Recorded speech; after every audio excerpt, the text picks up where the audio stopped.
ازيكم يا بنات؟ عاملين ايه؟ يا رب تكونوا بخير. لو قلتلك ان في مكون موجود في كل بيت ممكن يخلي بشرتك تنور وشعرك يطول، مش هتصدقي. المكون ده هو الرز. ايوه، الرز الابيض اللي بنطبخ بيه كل يوم. فيه فوايد ساحرة للبشرة والشعر، خصوصا لو نستخدم مية النقع بتاعته او السلق. يلا بينا نشوف ازاي هنستخدمه في الروتين بتاعنا، وهقولك على وصفات سهلة جدا وتفاصيل استخدامه عشان تستفادي منه لأقصى درجة. يلا بينا نبدأ الفيديو. أول حاجة معانا استخدامات الرز للبشرة. تستخدمي مية الرز كتونر لتفتيح البشرة.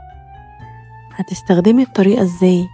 خدي نص كوباية رز واغسليها غسلة خفيفة ونقعيها في كوبايتين مية لمدة ساعتين أو 3، وبعد كده صفي المية وحطيها في بخاخة واستخدميها كرش على وشك بعد الغسول الصبح وبالليل كتونر طبيعي. هتلاقي بشرتك فتحت وقللت الحبوب والبقع.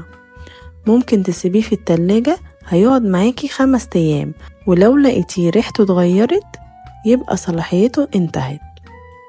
تاني طريقة للبشرة معانا ماسك الرز المطحون للتقشير والتفتيح البشرة. هتستخدمي الطريقة ازاي؟ اطحني شوية رز لحد ما يبقوا شبه البودرة واخلطيهم مع معلقة عسل ومعلقة زبادي. فرديها على وشك وسيبيها 10 دقايق، وبعد كده ادعكيها بحركات دائرية. هتشيل كل الجلد الميت ويخلي وشك ناعم ولونه موحد.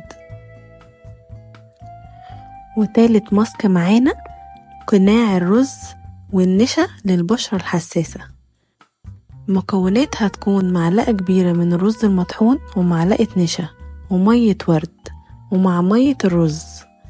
استخدميه خليط لحد ما يبقى خليط ناعم وفرديه على وشك وسيبيه 15 دقيقة. هيفتح البشرة ويهدي الاحمرار والالتهاب.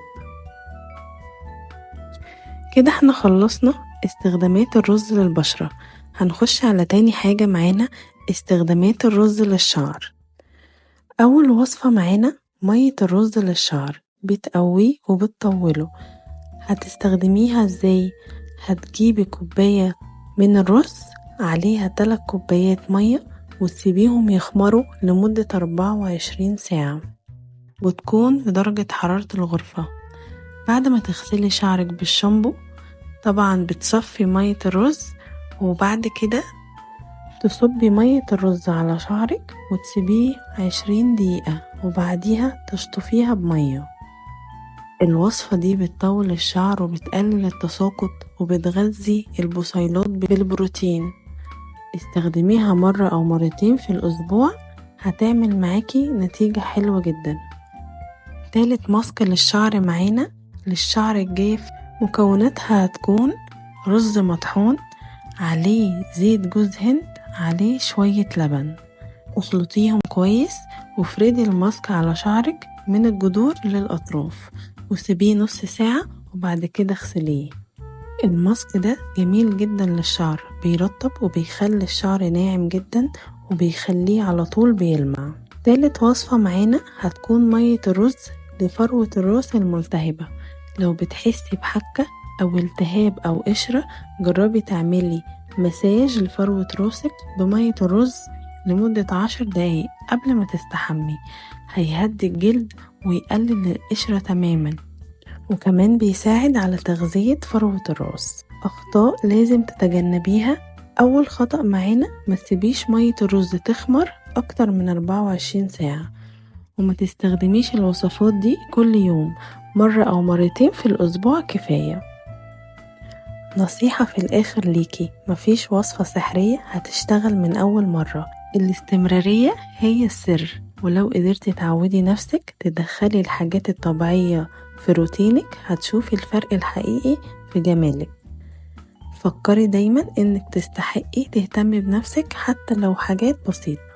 بشرتك وشعرك محتاجين حب مش فلوس. بس كده، وبكده نكون عرفنا مع بعض قد ايه الرز ومية الرز فيهم كنوز طبيعية لبشرتك ولشعرك.